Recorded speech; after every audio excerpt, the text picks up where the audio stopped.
بسم الله والحمد لله والصلاة والسلام على رسول الله. رب اشرح لي صدري ويسر لي أمري واحلل عقدة من لساني يفقهوا قولي. بصوا يا أصدقائي، مبدئيا ده فيديو تاني، هو نفس المحتوى بتاع الفيديو الأولاني، ولكن الفيديو الأولاني أنا كنت بكتب بإيدي فيه. كنت بكتب بسرعة شوية، ممكن خطي ما كانش أحسن حاجة، لا هو كان أوحش حاجة فعليا. ولكن أنا اكتشفت إن ممكن إن أنا أكتب الأول محتوى الفيديو وأشرح عليه، فأنتوا شوفوا مين اللي أحسن بالنسبة لكم وقولوا لي. أوكي.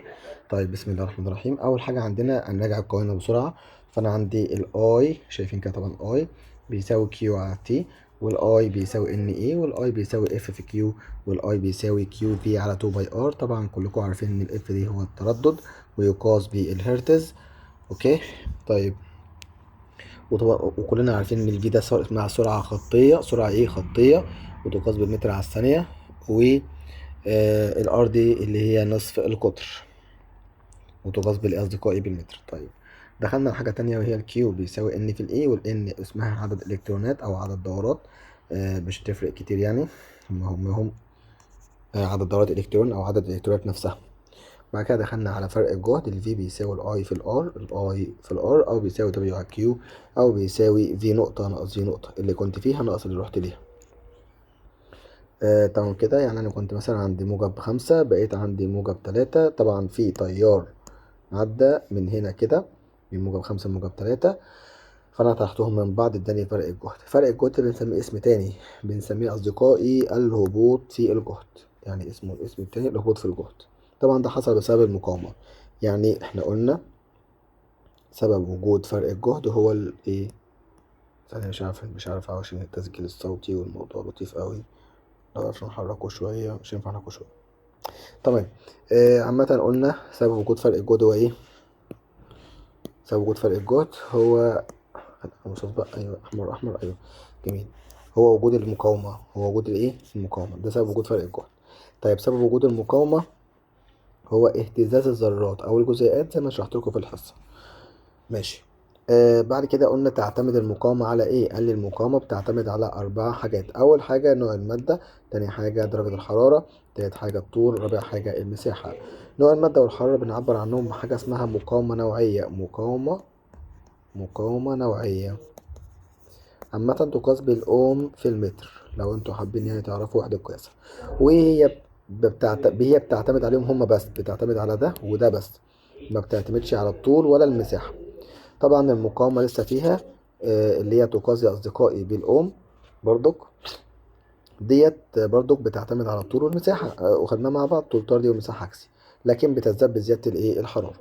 طبعا الحرارة بتعمل ايه يا أصدقائي؟ الحرارة ديت بتعمل حاجة لطيفة أوي، وهي بتسبب اهتزاز أسرع الجزيئات، فتزداد التصادمات، فتزداد المقاومة. أظن كده فهمتوا كويس يعني إيه مقاومة. بعد كده نخش على حاجة تانية وهي قانونها. الار بتساوي ايه؟ قال لي الار بتساوي الرو اي اللي هي المقاومة النوعية في ال على الاي اللي هي المساحة. والمساحة ديت بيني وبينك كده الاي بيساوي باي ار تربيع.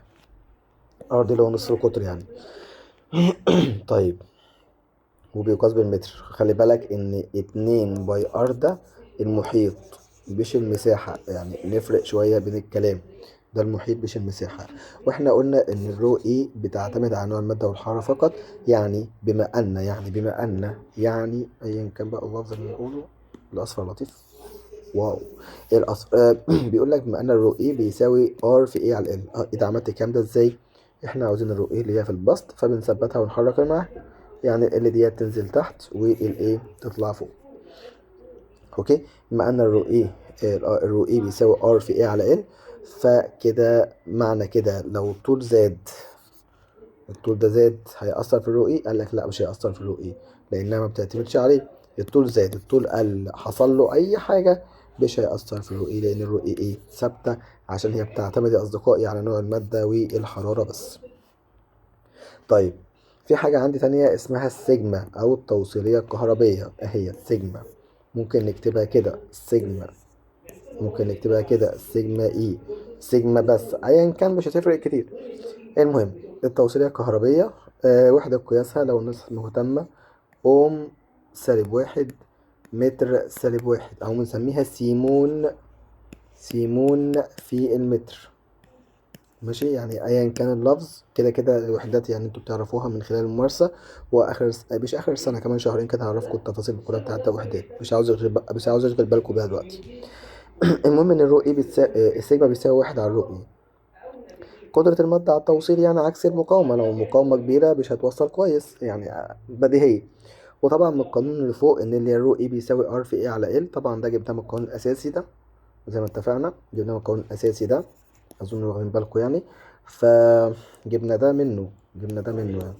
فالسيجما عكس منه يعني ال على ار في اي. طبعا دي رسمة بيانية سابقة لأوانها، لأن كده كده هشرح لكم رسم بياني بالتفصيل في وقته. خلي بالك من حتة ان اتجاه الاي، لسه هناخد دلوقتي. ماشي، بالمختصر كده احنا عندنا الاي يا اصدقائي،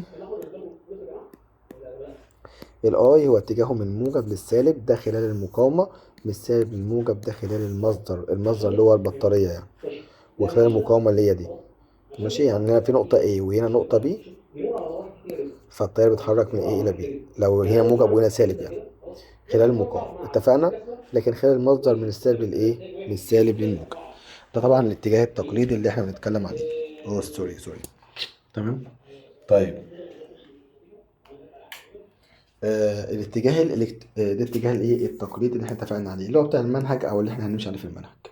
طب اتجاه الالكترونات هنا في المنهج ولكن ما بنستخدموش في المسائل. اتجاه الالكترونات ده عكس الاتجاه اللي فوق، يعني عكس ده بقى، عكس اصدقائي اكيد يعني، اكيد مش شرط اشاور يعني، عكس ده. ماشي. طيب، اتجاه الالكترونات بنسميه الاتجاه الحديث او الاتجاه الفعلي او الحقيقي يعني، كده كده تمام. طيب، لكن حركة التيار في العادي يعني هو بيتحرك من الكبير للصغير، بديهية، من رقم الكبير لرقم الصغير، أو من جهد الكبير لجهد الإيه؟ للجهد الصغير. طبعا أنا بشرح مختصر يعني، أكيد الناس فاهمة الكلام ده. طيب، يعني بيتحرك من الموجب في العادي للسالب، عامة الجهد الموجب أكبر من الجهد السالب يعني، بديهي، زي الخط الأعداد كده اللي خدوها قبل كده. المهم يعني إن موجب خمسة أكبر من موجب اتنين، يعني التيار يتحرك من خمسة لاتنين، أو من موجب واحد لسالب اتنين، أو من سالب أربعة لسالب تمانية، لأن كل ما السالب بيقل القيمة بتقل. بس بقى اهدى. طيب، أو من الزيرو للسالب خمسة، أو من موجب واحد للزيرو يعني، وهكذا. أوكي ولا لأ؟ تمام. طب دخلنا على حاجة تانية وهي حتة فرق الجهد، أنا باخد أنهي قيمة في المسائل. بص يا أصدقائي، في حاجة عندي اسمها جهد نقطة، وفي حاجة عندي اسمها جهد نقطة، وفي حاجة عندي اسمها فرق جهد. فجهد النقطة اللي هو بوزيتيف خمسة، وهنا بوزيتيف واحد، وهنا أربعة، جت من أربعة اللي هو طرحهم عشان التيار ماشي طبعا من هنا لهنا. فبقول هل ينفع نقول الأربعة اللي هو فرق الجهد ده بيساوي دبليو على كيو؟ صح. هل بيساوي الأي في الآر؟ صح. طيب، الفرق الجهد دوت اللي احنا قلنا عليه بيساوي خمسة ناقص واحد. طب هل ينفع نقول خمسة بيساوي دبليو على كيو أو أي في ار؟ لا، ما ينفعش. طب هل ينفع نقول واحد ده اللي هو واحد ده بيساوي دبليو على كيو أو في الار، يعني يساوي القوانين بتاعتنا؟ ما ينفعش. ده القوانين ديت خاصة بفرق الجهد، ليس جهد النقطة. جهد النقطة ملهاش قوانين. خلي بالك من حتة إن موجب خمسة وسالب سبعة كل واحدة بإشارتها. موجب خمسة وادي الناقص بتاع الطرح، وادي سالب سبعة اللي هو جهد النقطة، هيدينا 12 فولت. فرق الجهد دي ب 12 فولت. طبعا الكلام ده كله هيبقى عبيط قدام يعني. طبعا مختصر فرق الجهد اللي هو ال V اللي أنا، أو النقطة اللي أنا كنت فيها، أو اللي أنا جيت منه، ناقص النقطة اللي أنا رحت ليه. دي الخلاصة. خطوات حل مسائل النسب بقى أصدقائي عشان ما نطولش الفيديو عليكم، ده دخلنا في 9 دقايق. اول حاجه احنا قلنا نكتب القانون الاول اللي يجمع بين متغيرات، طبعا ده في المنهج كله، وبعد كده بحط المطلوب لوحده في طرف، اهم حاجه عشان اعرف اكتب بعد كده قانون النسب. اهم حاجه بعد كده قبل كده عشان ما نكترش عليا، اشطب على الثوابت اللي هو قال عليها ثابته او انا عارف انها ثابته. بعد كده بعمل ايه؟ بعمل ترجمه السؤال زي ما هنشوف تحت، بعد كده اعرف المطلوب زي ما هنشوف تحت. طيب، زي مثلا مثال بسيط عندنا، بيقول لك ان الار بتساوي رو اي في ال على الاي، فانا محتاج اي واحد على اي اتنين. فاول خطوه ده القانون، ماشي. تاني خطوه محتاج ان انا احط الاي لوحدها في طرف. طبعا انت مبتبقاش القانون انت عارفه، انت بتحاول تعرفه من خلال سياق المساله، زي ما الناس اللي حلت معايا هتبقى فاهمه الموضوع ده كويس. فالاي بتساوي رو اي في ال على الاي على الار، دي جبناها منين يا اصدقائي؟ الاي دي في المقام، فاكرين ما قلنا نعمل ايه؟ نعمل ايه؟ بنبدل، يعني ال A بيساوي رو A L على R. اتفقنا؟ طيب، مثلا يعني لو هو قال نفس المادة في المسألة السلكان من نفس المادة أو نفس المادة أو أيا كان الحوار في المسألة، يبقى معنى كده إن الرو إي إيه؟ الرو إي ثابتة. يبقى إذا شطبنا على الرو إي عشان هي ثابتة، عشان هو نفس المادة مثلا. أوكي، يبقى كده إيه واحد على إيه اتنين بيساوي ال واحد على ال اتنين في ار اتنين على ار واحد. أوكي، ده اللي بعمله بقى، ده اسمه قانون النسب. بنعمله لأي قانون ضرب أو قسمة، ما ينفعش جمع وطرح. طيب كيفية ترجمة الأسئلة، احنا قلنا نترجم السؤال. مثلا سي قال لك هو زاد طوله إلى الضعف، يبقى معنى كده إن ال واحد كان بقل مثلا وال اتنين بقى الضعف، يبقى 2 ال. طيب زاد طوله بمقدار الضعف، يبقى ال واحد بقل وال اتنين بقل موجب 2 ال. يبقى كلمة بمقدار ديت بحط موجب أو سالب، لأن زاد يبقى موجب، قل يبقى سالب، بس كلمة بمقدار دي بخليني أعمل كده. يعني من الآخر كده يا أصدقائي ال اتنين بيساوي 3 ال، ده نعوض بيها في المسألة. طيب زاد طوله بمقدار 3 سنتي، مش بمقدار الضعف، لا بمقدار 3 سنتي. خلاص يا أصدقائي، يبقى كده ال واحد بقل وال اتنين بقل موجب 3 بس مش 3 سنتي. زاد طوله بنسبة 20%، بنسبة زي بمقدار، يبقى ال واحد بقل ال اتنين بقل موجب 20/100 ال، يعني بيساوي على الآلة حاسبة كده 1.2 ال. دول مع بعض على الآلة، يعني ده والرقم هنا 1 على الآلة، ماشي، 1.2 ال. الاتنين ب1.2 ال. الناس اللي مش فاهمة خالص يعني.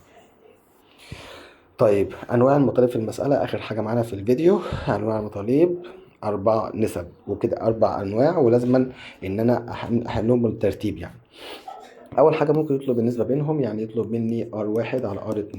بعد الحل مثلا أنا جبتها طلعت معايا ب3/5.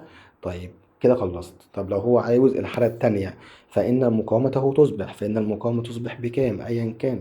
فبعد كده هضطر إن أنا أضرب دول طرفين في وسطين، يعني هقول R2 بعد الرياضة بيساوي 4/3 R1. دي خطوة رياضية يعني، بس هو كده أنا جبت المطلوب التاني اللي هو ليفل 2. طيب المقدار التغير، مقدار التغير يا أصدقائي يبقى هو عايز حاجة اسمها دلتا ار. أي دلتا في المنهج عامة اللي هي حالة تانية ناقص حالة أولى. يعني أقول دلتا ار بيساوي R2 ماينس R1. طيب يعني نعوض R2 بكام مثلا؟ R2 ب4، جبناها فوق ب4/3، يبقى 4/3 R ناقص R بيساوي مثلا كام يا أصدقائي؟ مش مهم كام، تلت تقريبا، تلت، بيدينا التلت ار. طيب نسبة التغير ده بجيب المقدار اللي هو دلتا ار وبضربه في 100. بضربه في ايه يا أصدقائي؟ ب100. الار بضربها في 100، يعني بقول التلت ده نسبة التغير بيساوي التلت في 100.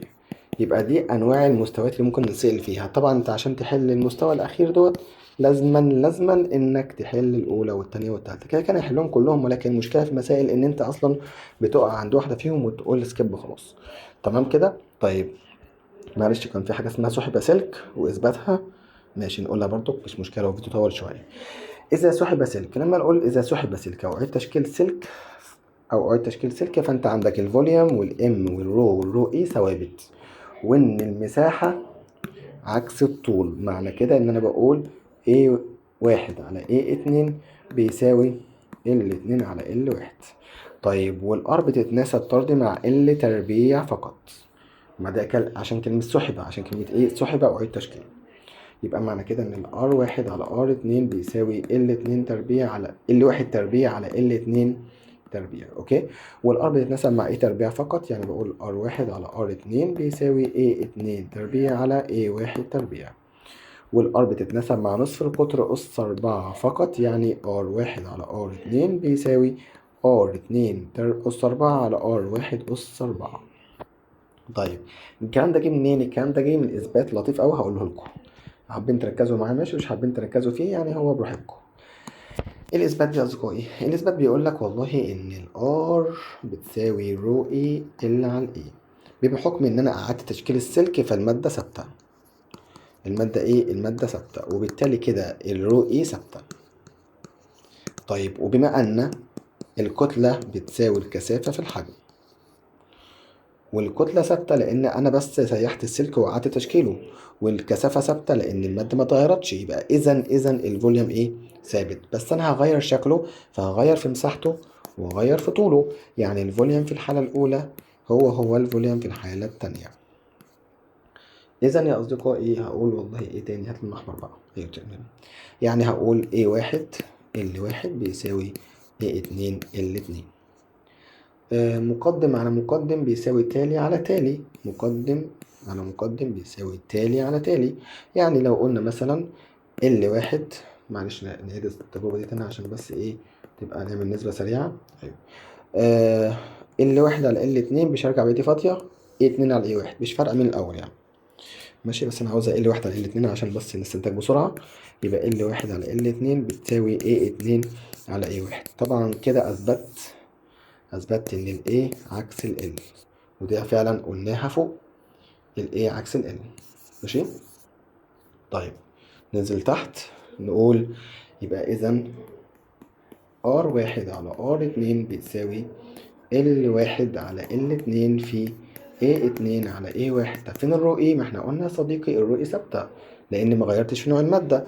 طيب هل أنت حضرتك ليك القلب إنك ممكن تشيل A2 على A1 ديت اللي هي ديت وتحط مكانها اللطيفة دي اللي واحدة L2؟ أيوة يا فندم. يعني أقول إيه؟ هقول والله R1 على R2 بتساوي L1 على L2 في الأحمر بقى، أيوة L1 على L2. ده مكان مين؟ مكان اللوكشة دي اللي هي 2 على A1. ما احنا أثبتنا فوق إنها إيه؟ أثبتنا فوق إنها عكسي. طيب يعني كده إذا R1 على R2 بتساوي L1 تربيع على L2 تربيع. وفعلا يا أصدقائي ديت أثبتناها فوق وقلناها فوق إن الR بتتناسب مع L تربيع فقط. طيب برضك نفس الحوار إن إحنا ممكن والله العظيم ما نشيلش إيه؟ ما نشيلش الإيه وما نشيل مين؟ نشيل ال L. ماشي، نمسح بقى العبث ده كده. أيوة نشيل ال L عشان ال ما تزعلش. نشيل ال واحدة L2 وتحط مكانها ايه بقى؟ A2 على A1. انت عارف بقى يعني مش مهم اشاور يعني. ماشي واحدة واحدة. شايفين دي كده اللطافة؟ ايه الحلاوة دي؟ ايه الحلاوة دي؟ تمام واحدة واحدة. معلش. تمام. الموضوع رقم أول. بص بسرعة. ايوه انت قلت تاني معلش يا محمد. بص بسرعة. ايوه قلنا L1 على L2 بتساوي A2 على A1 صح كده؟ تمام. احنا قلنا هنشيل مين بقى؟ هنشيل ده ونحط مكانه مين؟ ده. هنحطهم فين يا صديقي؟ هنا كده. يعني هقول والله كده في الآخر R1 على R2 بيساوي، اوعى تحط L1 على L2، هنحط ايه؟ A2 على A1. ما احنا قلنا متساويين في A1 على A2 ديت برضك عادي. A2 على A1 عادي، سوري 2 على A1 عادي. طبعا برضك هيطلع معانا R1 على R2 بيساوي A2 تربيع على A1 تربيع. اظن كده برضك حضرتك لو حابب تعرف نصف القطر اس 4 جاي منين، ما احنا قلنا R1 على R2 بيساوي A2 تربيع على A1 تربيع، والايه اصلا في سرك كده بيساوي باي ار تربيع، فتربيع هنا وتربيع هنا يبقى اس 4. يعني من الاخر R1 على R2 بيساوي R2 اس 4 على R1 اس 4. كده اللي احنا قلناه فوق اللي شرح تحت ده كان شرح بالتفصيلي، واللي فوق ده اللي هو المختصر اللي انا محتاجك تكون حافظه صم. يعني هنا كده المهم يكون حافظه كويس قوي وفهمه، وده معانا لحد اخر السنه عشان لو حبيت تنساه.